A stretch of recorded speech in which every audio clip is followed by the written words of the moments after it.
వాక్యం చెప్తుంది, శ్రమల వల్ల అంట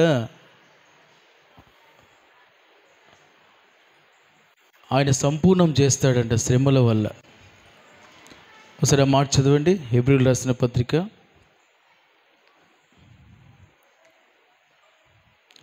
2వ అధ్యాయం 10వ వచనం చదవండి. 10, 11 వచనాలు.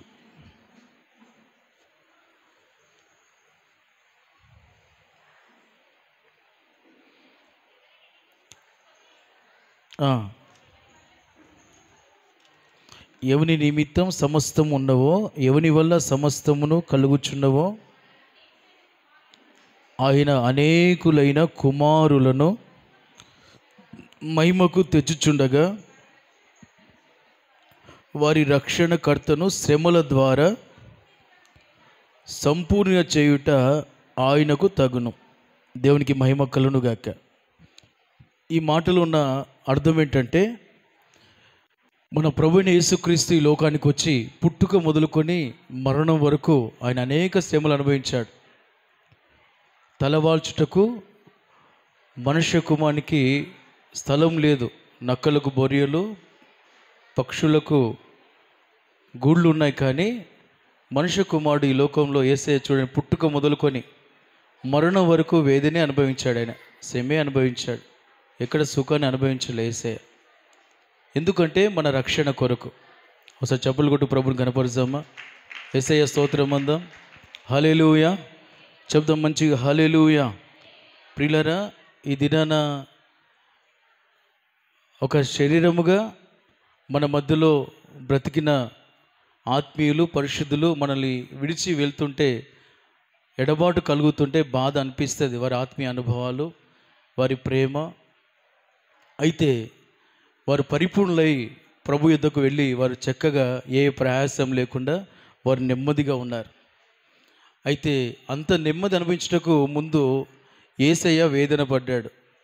సిలువలో వేదన పడ్డాడు. చూసే ఎంత అరికాల్ము నన్నెత్తి వరకు చీల్చబడ్డాడు. ఆయన మన రక్షణకర్త. ఆయన నిత్య నరకం నుండి తప్పించుటకు, నిత్య జీవం ఇచ్చుటకు ఆయన శ్రమలు అనుభవించి మనకంటే ముందుగా ఆ మహిమలో ప్రవేశించాడు. తండ్రి కుడి పార్శ్వాన మన కొరకు విజ్ఞాపన చేస్తున్నాడు.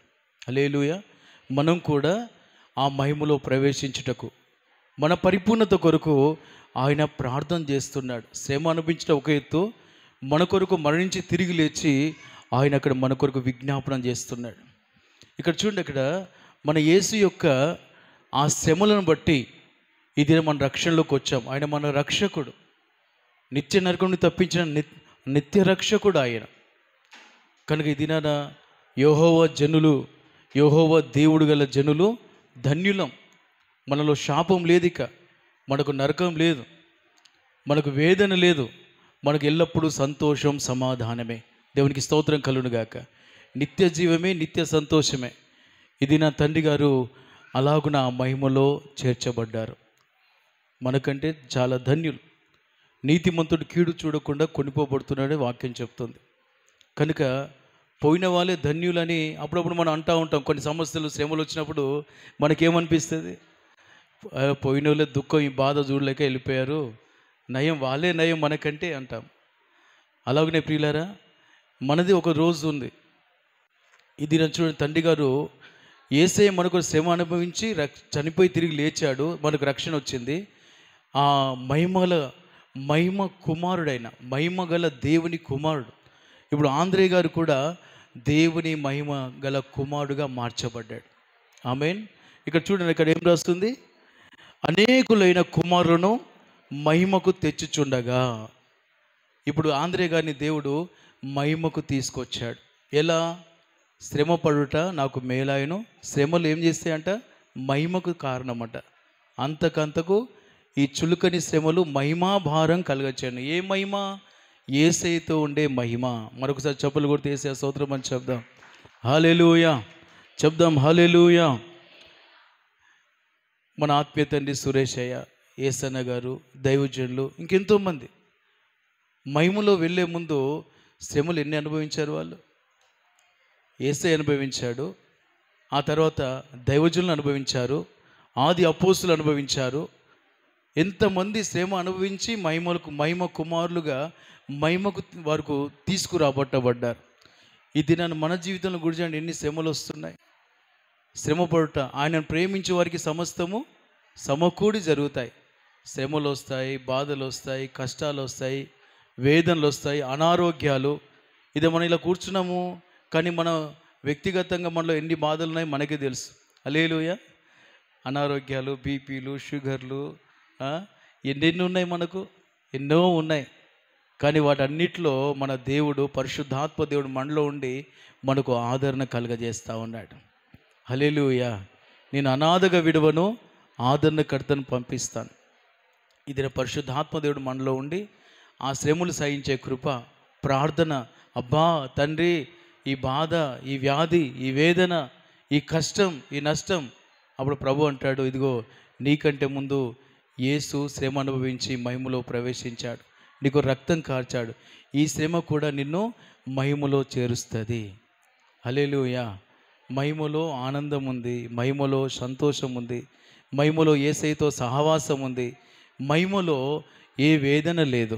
దేవునికి స్తోత్రం కలుగునుగాక.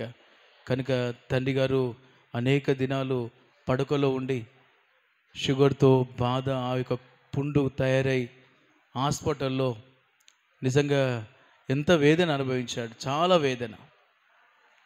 ఒకవైపు తండ్రి గారు వేదన, తనకున్న అనారోగ్యం, అటు తల్లిగారు, అలాగనే తన కుమారుడు బర్నబా, ఇలాగున్న బంధువులుగా, స్నేహితులుగా, సంఘ బిడ్డలుగా మనం కూడా ఎంతో సఫర్ అయినాం.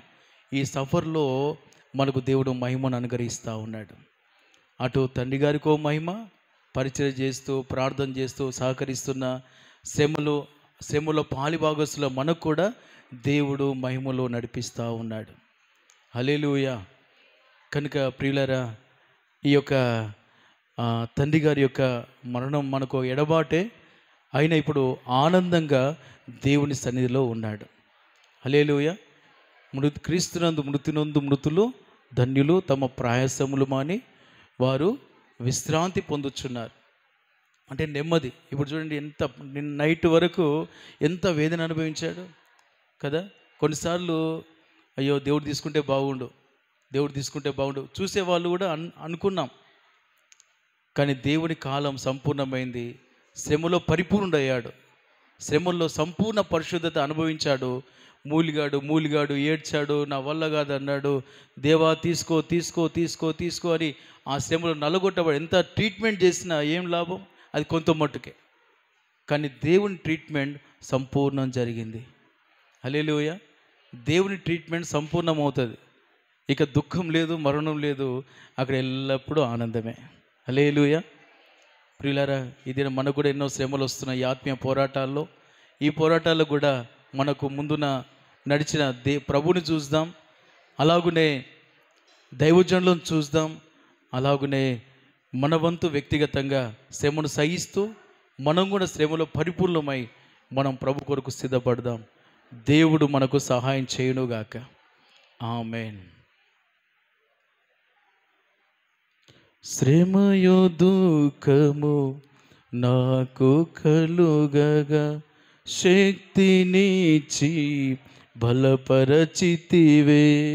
శ్రమయు దుఃఖము మాకు కలుగగా శక్తినిచ్చి బలపరచితివే. సర్వశక్తిమంతుడవే, సర్వదా కొనియాడేదా. సర్వశక్తిమంతుడవే,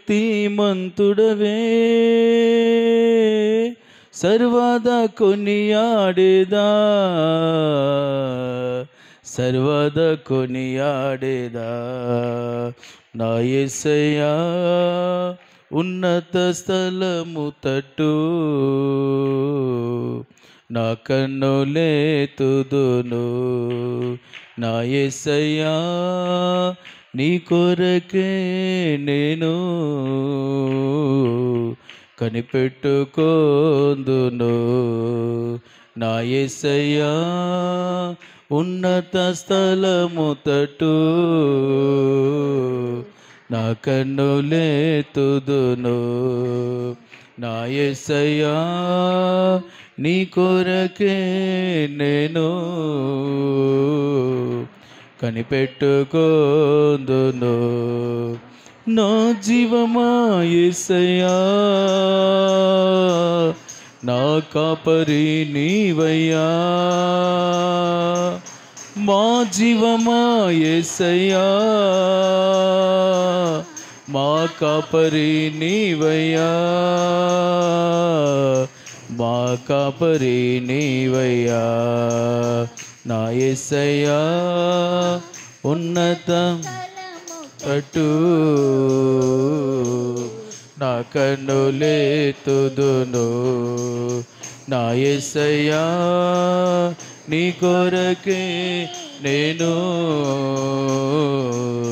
కనిపెట్టుకొందును.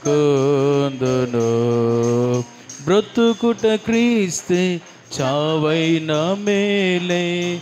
బ్రతుకుట క్రీస్తే చావైనా మేలే. జీవింతు నీ కోసమే అర్పింతు నీ కోసమే. జీవింతు నీ కోసమే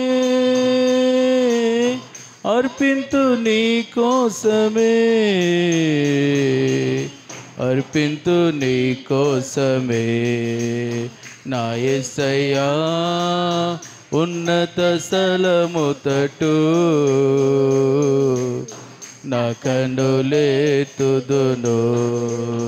నా యేసయ్యా నీ కొరకే నేను కనిపెట్టుకొందును. నా యేసయ్యా ఉన్నత స్థలము తట్టు నా కన్నులెత్తుదును. నా యేసయ్యా నీ కొరకే నేను కనిపెట్టుకొందును. నీ కొరకే నేను కనిపెట్టుకొందును. నీ కొరకే నేను కనిపెట్టుకొందును. కనిపెట్టుకొందును. కనిపెట్టుకొందును. కనిపెట్టుకొందును.